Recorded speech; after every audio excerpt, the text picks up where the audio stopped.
Hafaday, my name is Napu Blas, and today we're going to do 3 math problems about polynomials. So the first math problem is we're just finding the zeros of this, given 1 0.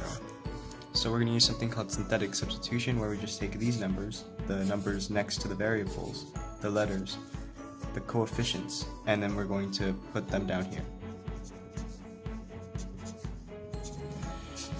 We're going to draw a little line and put the 0 on the outside, 6. And then we're just dropping this down. And so how this works is everything diagonally is going to be multiplication. Everything down is going to be addition. So 5 times 6 is 30. We're multiplying it by this every time we go diagonally. So add these two together, we get 3. 6 times 3 is 18. We get 1. And then this is 6 again. 1 times 6 is 6. And we just cancel that out. So if there was actually a number here, this would be the remainder, because we're reducing it by 1 power. So this is now, we can actually make these the new coefficients of a new equation and make this 5x squared plus 3x plus 1. Of course, multiplied by x minus 6, because if x is 6 in this case, then 6 minus 6 is 0, and then the whole equation is 0, so that stays true to this. So now what we would try to do is factor this down.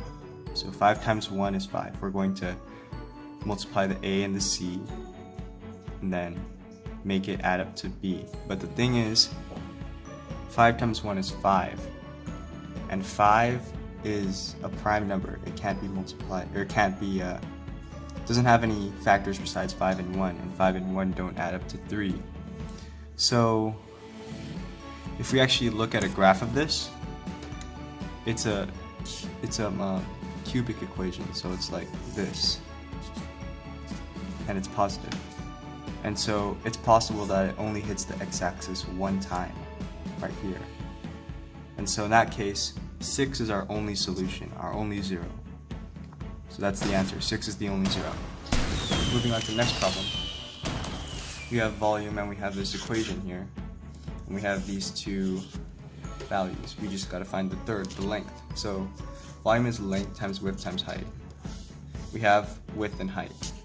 So if we divide this equation by the width and the height combined, we should get the length. So let's do that right now. X plus 1 times x plus 5, if we FOIL it out, results in x squared plus 6x plus 5, yeah. And so we're just going to put that up here and do polynomial long division. And so it's kind of like regular long division. So we just take the biggest term and think, how many times can x squared go into 2x cubed? And how many times, meaning times what? X squared times what equals 2x cubed? Well, we have the x squared here, so you multiply another x, you get x cubed, and then you have no 2 here, so 1 times 2 is 2. So 2x multiplied by 2x would result.